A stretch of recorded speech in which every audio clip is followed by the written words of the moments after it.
मीठे बाबा हमें कहते हैं कि सतयुग में माया प्रकृति सब हमारी दासी होंगे। प्रकृति भी हमारी दासी के रूप में हमारी सेवा करेगी। लेकिन अभी क्या हाल है? अभी तो हम गुलाम हैं है ना। और बाबा कहते हैं कई बच्चे भी जैसे इतनी दुबन में हैं, जैसे पूरा दुबन में फंसा हो, बस पूंछ निकली हो, इतना दुबन में है इतना माया की चपेट में है। ऐसे तो नहीं बैठे हैं। हाँ, बैठे हैं। अगर कोई दुबन में होता है उसको मालूम होता है मालूम भी नहीं होता ना। तो बाबा हमें कहते हैं इतना माया प्रकृति के अधीन है अभी। और फिर बाबा हमें संगम युग में जो पुरुषार्थ सिखाते हैं, जो समझ देते हैं, वो उस समझ से जब हम पुरुषार्थ करते हैं तो हम क्या बन जाते? माया जीत प्रकृति जीत। अभी जो दृश्य है वो पूरा पलट जाता।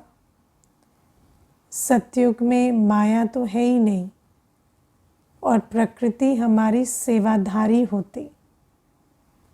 प्रकृति हमें सुख देती। आज जैसे पांचों तत्व जो हैं, है ना, हर आत्मा को आज कैसा लगता है? पांच तत्व मेरे फ्रेंड हैं, ऐसा लगता है? पांच तत्वों के प्रति कैसा लगता है कि इनसे बच के रहना है, पता नहीं कब क्या हो जाए। अभी मुझे कोई क्या बता रहे थे, कहते मैं सुबह उठते ही अर्थक्वेक टाइप करके न्यूज़ चेक करता हूँ कि कहाँ कहाँ अर्थक्वेक आया तो मैंने कहा ये क्यों करते हैं? तो कहते मुझे सारे दिन सोच चलती है, पता नहीं कब अर्थक्वेक आ जाए तो मैंने कहा आप चाहते हैं कि अर्थक्वेक आए? तो कहते नहीं चाहता, कौन चाहता है? ये कैसी बात कर रहे हैं, कोई नहीं चाहता ना। तो मैंने कहा पर अगर जो चाहते नहीं तो उसको सोचते क्यों हैं वो सोचे ना जो चाहते हैं। तो क्या है, आज मनुष्य को सारे दिन पांच तत्वों के लिए भी बरसात पड़ती है तो ऐसा लगता है ज़्यादा ना पड़ जाए, है ना। गर्मी में भी टेम्परेचर इतना बढ़ता है तो फिर धूप किसे भी तंग आते हैं। प्रकृति के पांचों तत्वों के साथ हमारा जो संबंध है वो ऐसा नहीं है आज कि वो हमें सुख दें। और बाबा हमें कहते हैं सतयुग में प्रकृति तुम्हें सुख देती है। आप लोगों ने वो मुरली सुनी है जिसमें बाबा सुखदायी प्रकृति जो सतयुग में होती उसका वर्णन करते हैं। किस किस को याद है सुखदायी प्रकृति का वर्णन? है ना, एक हाथ उठा रहे। तो बाकी जिनको नहीं याद उनको सुना देती हूँ। एक दो हाथ उठा रहे। बाबा ने हमें बहुत सुंदर इसका वर्णन किया है कि सतयुग में जो जल होगा तो जल जैसे जड़ी बूटियों की शक्ति और खुशबू से संपन्न होगा।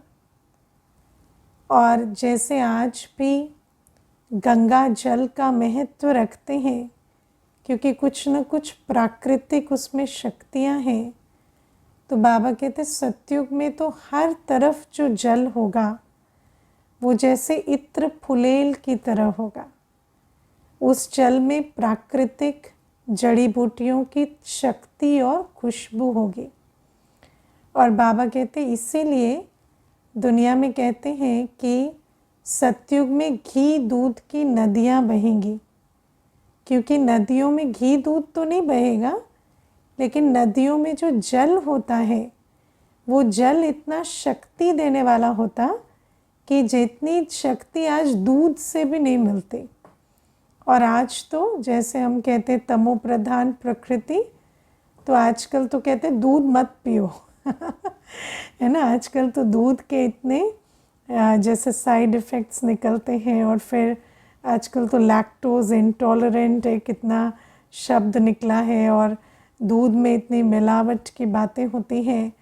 तो बाबा कहते हैं और सतयुग में तो जो पानी होगा उसमें भी दूध से ज़्यादा शक्ति होगी। और बाबा कहते हैं कि जो वायु होगी सतयुग में, एक तो वायु नेचुरल पंखा झलेगी, है ना। वायु ऐसा नहीं कि कभी ज़्यादा तेज़ कभी बिल्कुल बंद। वायु नेचुरल जो वायु की स्पीड होगी वो जो जैसे पंखा झलने जैसे होगी। और बाबा हमें कहते हैं कि वायु हमारे मनोरंजन का साधन भी बनेगी। अब कैसे बनेगी वायु मनोरंजन का साधन? तो जब हवा चलेगी तो जो पेड़ पत्ते जो आसपास है प्रकृति, वो इस रूप से हिलेंगे कि एक साज की तरह वो अनुभव होगा। उसकी जो आवाज़ होगी वो म्यूज़िक की तरह आएगी। और जब आपको म्यूज़िक नहीं सुनना तो हवा रुकेगी और वो साज बंद होगा। तो बाबा हमें कहते वायु तुम्हारी इस प्रकार से सेवा करेगी। सूर्य, बाबा कहते सूर्य भंडारी बन जाएगा। सूर्य तुम्हारे भोजन बनाने के लिए एनर्जी देगा। जैसे अभी भी सोलार एनर्जी की बात होती है और कई जगह सोलार एनर्जी यूज़ होती है। तो बाबा कहते सूर्य इस प्रकार से सारा कुछ सूर्य की तपत से चलेगा। जितना भी भोजन आदि बनेगा वो ईंधन सूर्य से आएगा। फिर बाबा कहते पृथ्वी, पृथ्वी एक तो तुम्हें इतने अच्छे रसदार फल देगी कि तुम्हें नमक चीनी की आवश्यकता नहीं पड़ेगी। हमारे भोजन में बाबा कितना सुंदर समझाते हैं कि जैसे टमाटर अभी भी क्या होता है, नेचुरल खटाई देता है ना। मैं तो पता नहीं लोग कई प्रकार से खटाई यूज़ करते हैं, लेकिन हम तो हमेशा टमाटर की ही खटाई डालते हैं क्योंकि कोई भी चीज़ ऐसे जो नेचुरल खटाई होती है तो फिर कुछ और क्यों यूज़ करना। तो बाबा हमें कहते हैं जैसे आज नेचुरल टमाटर खटाई देता है, ऐसे नेचुरल नमक चीनी जो भी आपको चाहिए वो फलों से मिलेगी। जो भी रस आपको भोजन में चाहिए वो वाला फल डालेंगे, वो वाला स्वाद आएगा। आपको आर्टिफिशियल प्रोसेस शुगर, प्रोसेस नमक की ज़रूरत नहीं पड़ेगी। फिर बाबा हमें ये भी कहते हैं कि प्रकृति जो है, प्रकृति हमारे लिए साज सज्जा भी प्रस्तुत करेगी। जैसे दुनिया में आजकल क्या करते हैं, पेड़ों को काट के डिज़ाइन बनाते हैं, ऐसे करते हैं ना। तो बाबा हमें कहते हैं वहाँ पर काट के नहीं, मैं कह रही हूँ जो पेड़ को ट्रिम करके डिज़ाइन बनाते हैं ना, तो बाबा कहते हैं वहाँ पर सतयुग में जैसे पहाड़ होंगे, पेड़ होंगे, वो अलग अलग शेप के अपने आप बनेंगे नेचुरली। तो प्राकृतिक शोभा होगी। ये सारा अव्यक्त मुरलियों में बाबा ने वर्णन किया है। और बाबा कहते हैं आकाश जो है वो तुम्हारा हाईवे बनेगा जिस पर तुम अपने विमान उड़ाएंगे। और बाबा कहते हैं दुनिया में कितना भी बड़ा हाईवे बना लें, आकाश जितना बड़ा तो नहीं बनेगा ना और हाईवे भी क्या ऐसे रोड बीच में रहेगी, आसपास तो कुछ नहीं, लेकिन आसमान तो खुला हाईवे है। और बाबा कहते हैं उसमें कितनी भी आप पुष्पक विमान चलाओ, एक्सीडेंट फ्री, कहीं भी एक्सीडेंट नहीं होगा। 8 वर्ष का बच्चा भी पुष्पक विमान चलाएगा तो कभी एक्सीडेंट नहीं होगा। तो बाबा कहते हैं इस प्रकार से प्रकृति तुम्हें कल सुख देगी, इस प्रकार से प्रकृति तुम्हारी सेवा करेगी। और बाबा ने तो ये बताया ही है कि समुद्र रत्नों की थालियाँ भर भर के देगा, है ना। आज तो मनुष्य सोने के लिए, हीरे के लिए कितनी माइनिंग करता है, कितना कुछ करता है, फिर उसे निकालता है खदानों से। लेकिन तब ऐसा नहीं, तब तो प्राकृतिक प्रकृति ही जैसे सोने हीरे की एकदम पेश करेगी। इतना हमें आज तो पानी के लिए भी कितना खोदना पड़ता है, ऐसा नहीं, वहाँ प्रकृति झोली भरेगी। तो बाबा हमें कहते हैं कि ऐसी सुखदाई कल प्रकृति होगी हमारे लिए। और ऐसी सुखदाई प्रकृति किसके लिए होगी? जो आज प्रकृति जीत माया जीत बनेंगे, है ना। पहले माया जीत बने तो प्रकृति जीत भी बने। अब कैसे बने हम माया जीत प्रकृति जीत? तो आप देखो, हम जब प्रकृति की बात करते हैं तो प्रकृति का जो छोटा सैंपल है वो हमारा ये शरीर है। ये शरीर जैसे प्रकृति का एक बैग है, 5 तत्व इस शरीर में उसी प्रपोर्शन में है जितने प्रकृति में है। तो बाबा कहते पहले तो इन इंद्रियों को जीतो और अपने आप को, आत्मा पर जो विकारों का, माया का आधिपत्य है उसको ख़त्म करो। अब उसके लिए क्या चाहिए? ज्ञान बल, योग बल। और जितना ज्ञान बल, योग बल धारण करते उतना हमारा इंद्रियां शीतल होती और मन बुद्धि संस्कार पर भी हमारा राज्य होता। माया जीत प्रकृति जीत ही स्वराज्य अधिकारी होते हैं। जब हम कहते हैं माया जीत प्रकृति जीत, तो जो माया जीत प्रकृति जीत बन जाते उनकी निशानी क्या होगी? वो स्वराज अधिकारी होंगे। उनके मन बुद्धि संस्कार और 5 इंद्रियां उनके डायरेक्शन पर चलेंगे। वो अधिकारी बन, मालिक बन, इंद्रियों से कर्म कराएंगे। और आज क्या हाल है? कभी मनुष्य कहता है कि आँख से जो देखा उससे, है ना, उससे मन विचलित हुआ, फिर मन विचलित हुआ कि दोबारा देखें फिर आँख से देखा, फिर और मन विचलित हुआ। तो इस प्रकार से आज क्या है? अधीनता बढ़ती जा रही है। आज आप देखो, सारे दिन मनुष्य आत्मा को ये 5 विकार जैसे, है ना, ये अपने राज्य से चला रहे हैं। 5 विकार मालिक बने पड़े हैं और आत्मा का सारा समय, संकल्प, शक्ति, शरीर, सब कुछ इन 5 विकारों के डायरेक्शन पर चल रहा है ना। किसी को पूछो कि सारे दिन क्या करते हो, क्या सोचते हो, क्या बोलते हो, आपका समय शक्ति कहाँ जाता है?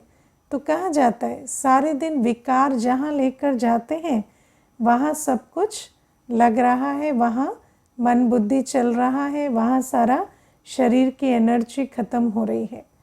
तो आज काम, क्रोध, लोभ, मोह, अहंकार जैसे हमें नाच नचा रहे हैं, हम उस प्रकार से नाच रहे हैं। मैं आपको आज की एक बात बताती हूँ। एक भाई आए तो थोड़ा ऐसे ना हेल्थ वाइज थोड़े जैसे लग रहा था गुड हेल्थ में नहीं है। तो जब आए तो एक एल्बम लेकर आए थे और मुझे अपनी फ़ोटो दिखाने लगे कि 4 महीने पहले मैं कितना स्वस्थ था, मैं कितना गुड लुकिंग था तो मुझे दिखाते कि देखिए ये मेरी 4 महीने पहले की फ़ोटोज़ हैं, मैं ऐसा दिखता था और मेरी इतनी अच्छी पर्सनालिटी थी। और फिर कहते, आप सोच रहे होंगे कौन सड़क से उठ के चला आया है, तो मैं ऐसा नहीं दिखता हूँ, मेरी ये ओरिजिनल पर्सनालिटी है और अभी मैं ऐसा दिखने लगा हूँ क्योंकि मुझे डिप्रेशन हो गया है, मुझे शरीर में तकलीफ़ आ गई है। तो मैंने कहा कि ये एल्बम हर जगह लेकर जाते हो?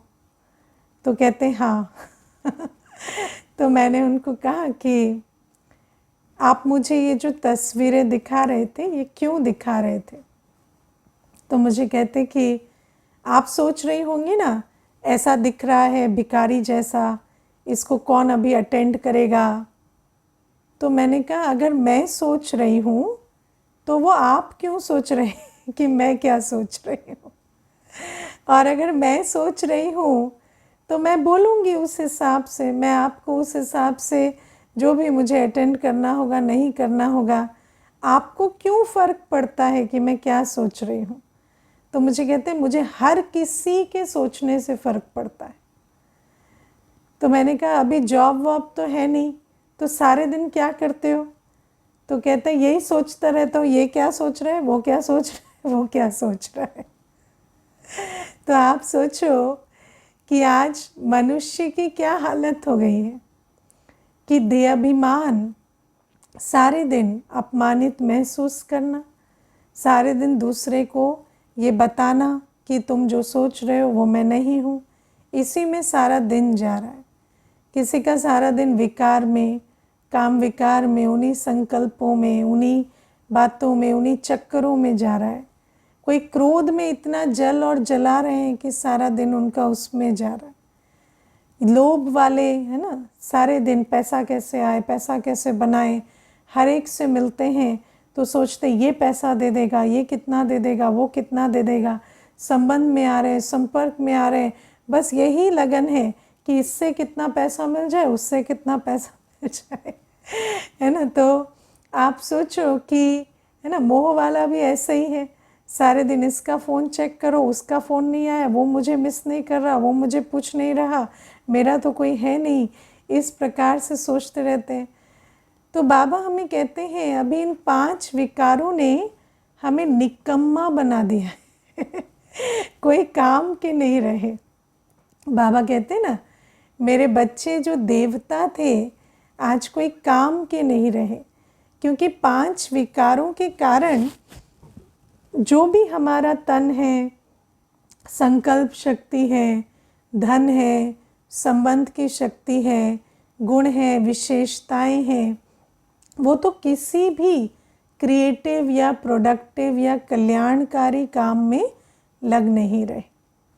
हम एक एक आत्मा, आप सोचो, विश्व कल्याण, मैं समझती हूँ ब्रह्मा बाबा ने तो विश्व कल्याण का 60% खुद ही कर दिया बाकी दादियों ने कर दिया, मम्मा ने कर दिया हमारे लिए बच्चा ही ज़्यादा क्या है। लेकिन वो भी इतने सारे बच्चों से मिल के नहीं हो पा रहा। जबकि आज सोचो टेक्नोलॉजी क्या, सुविधाएं क्या, हर प्रकार की चीज़ें आज अवेलेबल हैं, लेकिन फिर भी विश्व कल्याण नहीं हो रहा। फिर भी ये जो विश्व कल्याण का रहा हुआ कार्य है, सतयुग का जो पर्दा उठना चाहिए वो उठ नहीं पा रहा। क्यों? क्या कर रहे हैं बच्चे, है ना। तो बाबा कहते सिर्फ पूंछ बची, पूरा अंदर माया के घुसे पड़े हैं, है ना। तो सारे दिन इन आँखों को, इन कानों को, इस ईगो को, इन विकारों को, उसी को तृप्त करने में लगे हुए हैं। और बाबा कहते इतना विकार जो है वो हमारे जीवन को चलाते हैं कि कभी आकर्षण कभी विकर्षण, इन 2 चीज़ों में फंसे रहते हैं। अब आकर्षण और विकर्षण दोनों एक सिक्के के 2 पहलू हैं, है ना। जहाँ आकर्षण होगा वहाँ विकर्षण होगा।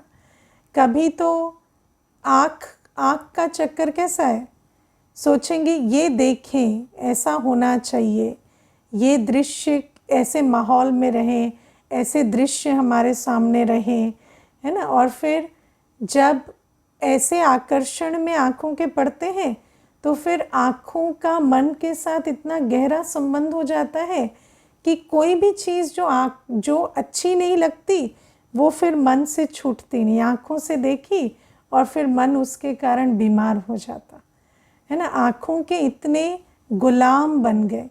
क्यों? क्योंकि सारा रस जो है वो इन शरीर की इंद्रियों से लेना चाहते हैं। आँख, कान, नाक, मुख, त्वचा, इससे आत्मा रस लेना चाहती है। तो जब रस लेना चाहती है तो इनके आकर्षण में फंसती है, और फिर जिस चीज़ के आकर्षण में हम फंसते हैं उसी द्वार से विकर्षण आता है, उसी द्वार से हमारे अंदर नेगेटिव फीलिंग्स, भय आदि के सारे संकल्प आते हैं। जैसे आप देखो कि विकार जो है ना, आज स्किन से आप देखो काम विकार की पूर्ति, सेंशुअल प्लेजर इतना लेते हैं कि उसके बाद वो सेंशुअल प्लेजर के इतने गुलाम हो जाते हैं कि फिर जब भी ना मिले या जिस प्रकार से चाहिए वैसे ना मिले तो उसी के पीछे अपनी पूरी जीवन लगा देते हैं, है ना। फिर उसको अपने अस्तित्व से, ईगो से, हर चीज़ से जोड़ देते हैं। तो बाबा कहते हैं कि इतना आत्मा आज गुलाम है।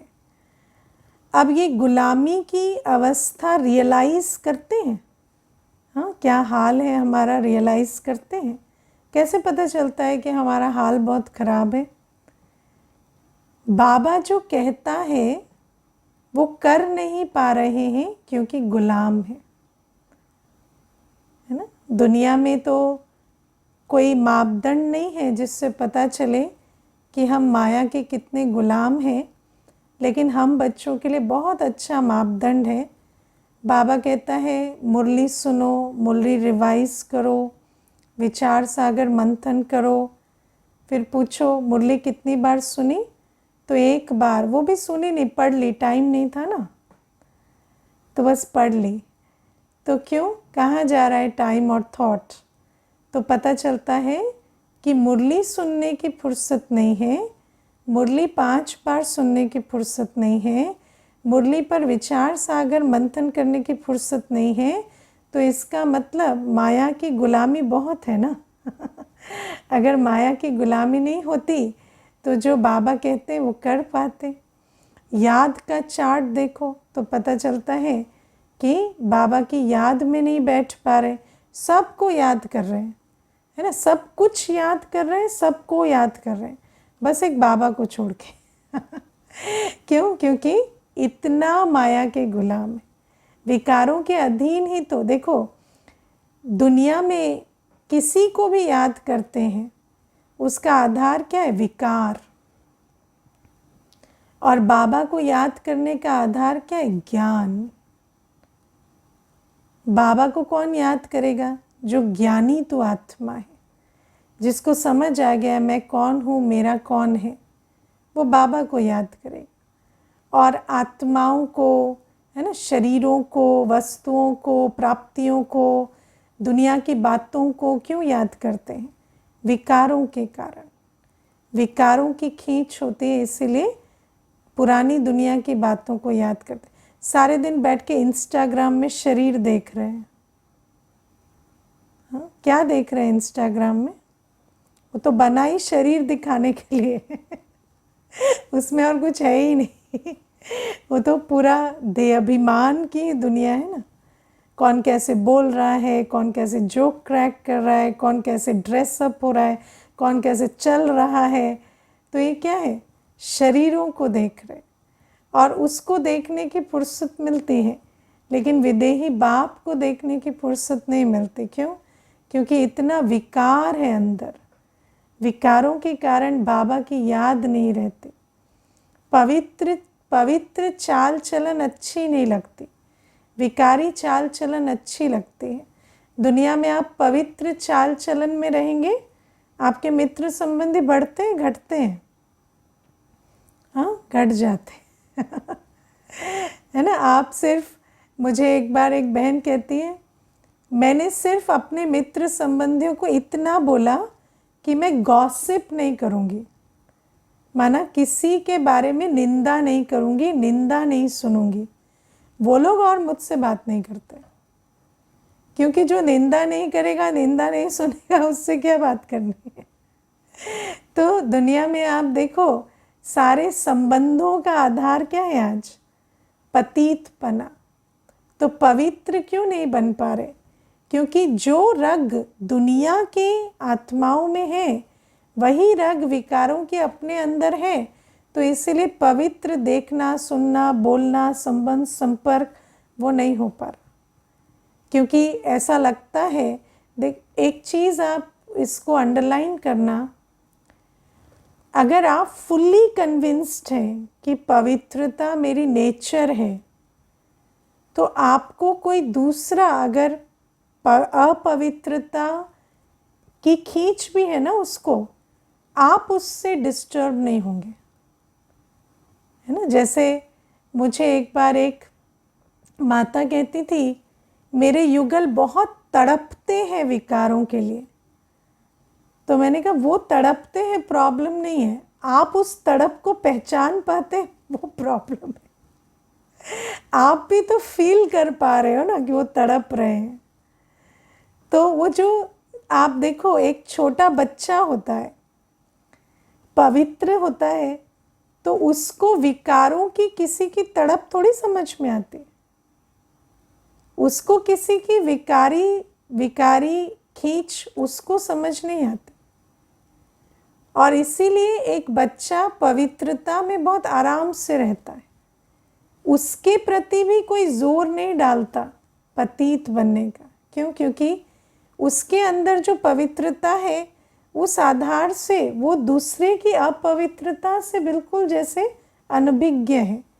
वो भी 100% नहीं कह सकते, क्योंकि बच्चे के अंदर भी पतित संस्कार होते। लेकिन आज अगर हम पुरुषार्थ से पवित्र बने तो अपवित्र संसार या अपवित्र संबंध हमारे प्रॉब्लम नहीं रहेंगे। लेकिन वो प्रॉब्लम क्यों बनते हैं? क्योंकि जिस रग से वो परेशान है वो रग हम में भी है अभी। तो संपूर्ण पवित्रता हमें नेचुरल नॉर्मल क्यों नहीं लगती? क्योंकि वो जो विकार है वो अभी अंदर से खत्म नहीं हुए, है ना। और मैंने ऐसी आत्माएं अपने जीवन में देखी। हम लोग ज्ञान मार्ग में चले तो कैसे चले, ऐसी आत्माओं को हमने देखा जो इतनी पवित्र स्वरूप थे कि उनके सामने हमें जैसे अनुभव हुआ कि पवित्रता ही हमारी ओरिजिनल नेचर है। तो आप सोचो कि एक पवित्र आत्मा जब होती है तो दूसरे की अपवित्रता उसको विचलित नहीं करती, लेकिन उसकी पवित्रता से दूसरा प्रेरित होकर पवित्र बनता है। क्योंकि एक पवित्र आत्मा एक आईने की तरह होती है जिसमें आत्मा अपनी असली सूरत देख लेती है। तो बाबा कहते हैं कि ये जो संपूर्ण पवित्रता की धारणा क्यों नहीं होती? क्योंकि अपनी विकारी रग खत्म नहीं हुई। सेवा, है ना। सोचो, हर आत्मा, आज ब्रह्मा बाबा ने, एक अकेली आत्मा ने अपना इनिशिएटिव लेके या अपना बीड़ा उठाकर ब्रह्मा बाबा ने इतने बड़े यज्ञ की स्थापना की श्रीमत पर।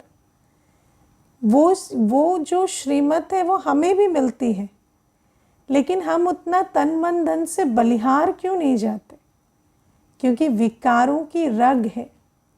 वो विकार हमारा तन मन धन कहाँ ले जा रहे हैं, है ना। पतित कार्यों में लगता है हमारा तन मन धन, देह और देहधारियों में लगता है। तो कैसे पता चलता है हम बहुत गहरे दुबन में हैं? जब हमारी ये जो ज्ञान योग धारणा सेवा की सब्जेक्ट को चेक करेंगे ना, तो मालूम पड़ता है कि हम कितने दुबन में फंसे हैं, है ना। वैसे तो सब ज्ञानी योगी हैं, है ना। वैसे तो सभी बाबा के बच्चे हैं, लेकिन हम माया के कितने हैं वो पता करना है तो ये चार्ट चेक करना ज्ञान योग धारणा सेवा का, तो पता चलता है हम बाबा के तो हैं, लेकिन माया के कितने हैं।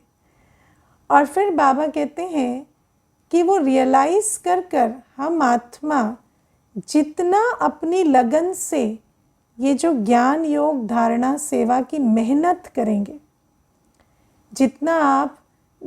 जितना भी माया आपको तंग करे, है ना। माया बैठती है, माया कहती है मुरली इतनी सुनने में ना 45 मिनट लग जाते हैं, पढ़ लोगे ना तो 10 मिनट लग जाएंगे, 10 मिनट में रीडिंग हो जाती है।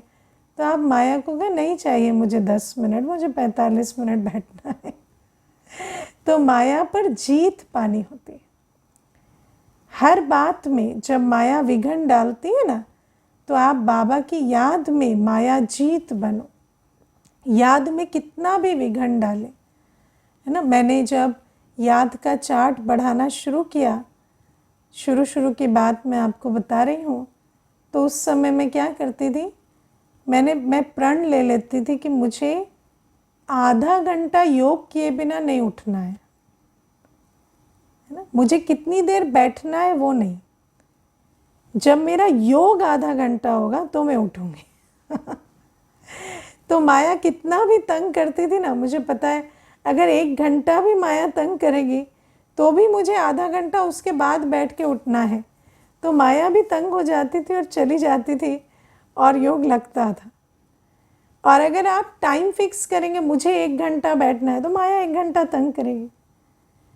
पर आपको सोच लेना मुझे इतना करके ही उठना है, उठना ही नहीं है, चाहे आज ऑफिस मिस करना पड़े, चाहे कुछ भी करना पड़े। तो अपने आप मेंटली प्रिपेयर रहेंगे कि मुझे योग का चार्ट इतना रखना है। पवित्रता, बाबा कहते धरत पर ये धर्म ना छोड़िए, कुछ भी हो जाए, मेरी भोजन की पवित्रता, मेरी जीवन की पवित्रता खंडित ना हो, इतना अपने अंदर दृढ़ निश्चय रखो। मुझे एक माता कहती थी कि मैं कभी संकल्प ढीला नहीं करती, चाहे हम बाहर भी चले गए है ना, मान लो लंबा ट्रिप है, भोजन बना कर लेकर गए, भोजन भी ख़त्म हो गया, लेकिन मेरा संकल्प इतना पक्का रहता है कि मैं अशुद्ध भोजन कभी नहीं खाऊंगी, कि कुछ ना कुछ प्रावधान होता है और मैं शुद्ध भोजन ही खाती हूँ। वरना मुझे इतनी ताकत मिलती है कि मैं 2 दिन फल पर रह जाऊं पर मेरा भोजन अशुद्ध ना। तो इतनी हमारे अंदर दृढ़ता आए पवित्रता के लिए, और सेवा में अपना तन मन धन जितना स्वाहा कर सके मैक्सिमम करना है।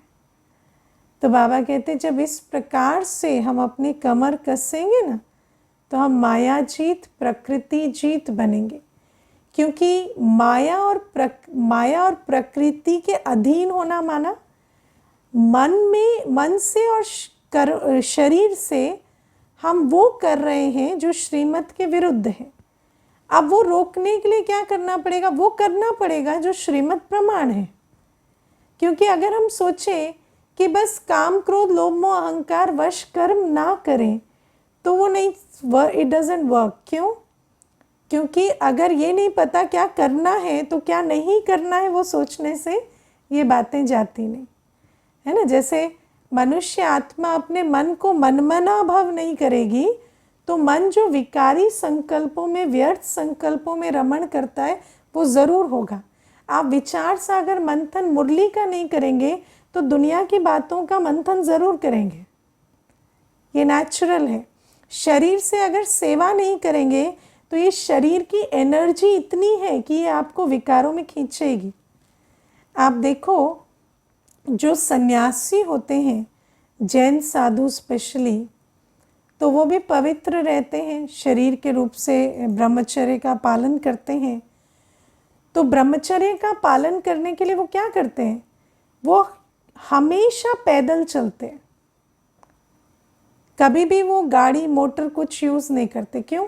शरीर में बहुत ताकत है, अगर उस ताकत को ख़त्म नहीं करेंगे तो फिर वो जो शरीर की जो ऊर्जा है वो ज़रूर विकारों की तरफ खींचेगी। तो प्रकृति जीत बनना है, शरीर से पतित कर्म नहीं करने हैं, तो शरीर की इंद्रियों को सुकर्म करने में, सेवा करने में बिजी करना पड़ेगा।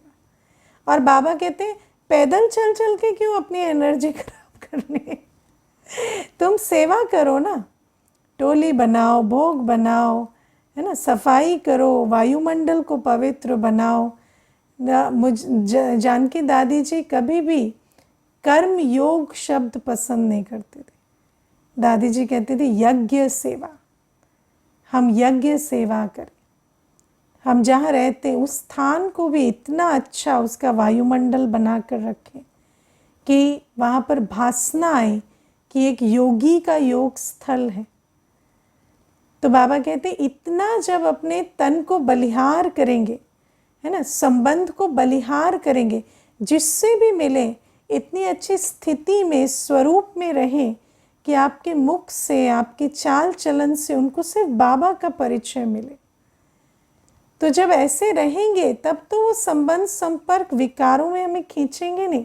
आप सोचो कि एक आत्मा जो विकारी है वो भी देवता की मूर्ति के सामने जाती है तो उसको विकारी संकल्प नहीं आते। क्यों?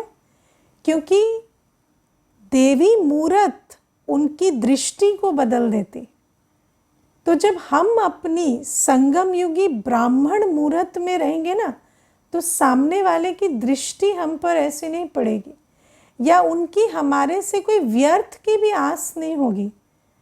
मेरा निजी अनुभव है, मैं ऑफिस में भी रहती थी तो मेरे आसपास की आत्माएं मुझसे ये कभी एक्सपेक्ट नहीं करते थे कि ये बैठकर हमारे साथ बॉस की चुगलियां करेंगे क्योंकि वो जो आपकी जो संबंध संपर्क की जो विधि और क्वालिटी होती है, उससे उनको वो एक्सपेक्टेशन भी ख़त्म हो जाती है कि ये हमारे विकार और व्यर्थ में हमारा है ना पार्टनर इन क्राइम बनेंगे।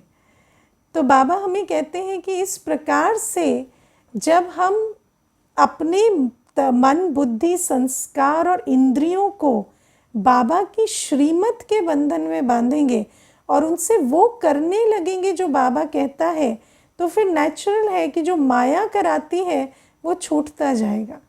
और इस प्रकार से जब हम इंद्रियों को, शरीर को और आत्मा के सूक्ष्म इंद्रियों को जब माया का द्वार बंद कर और ईश्वरीय कर्तव्य का द्वार बना देंगे, तो फिर वो जो सुकर्म हम उससे बनाएंगे उसका एवज़ा हमें सतयुग में क्या मिलेगा कि सतयुग में प्रकृति हमारी दासी होगी और माया को नो एंट्री होगी। अच्छा, ओम शांति।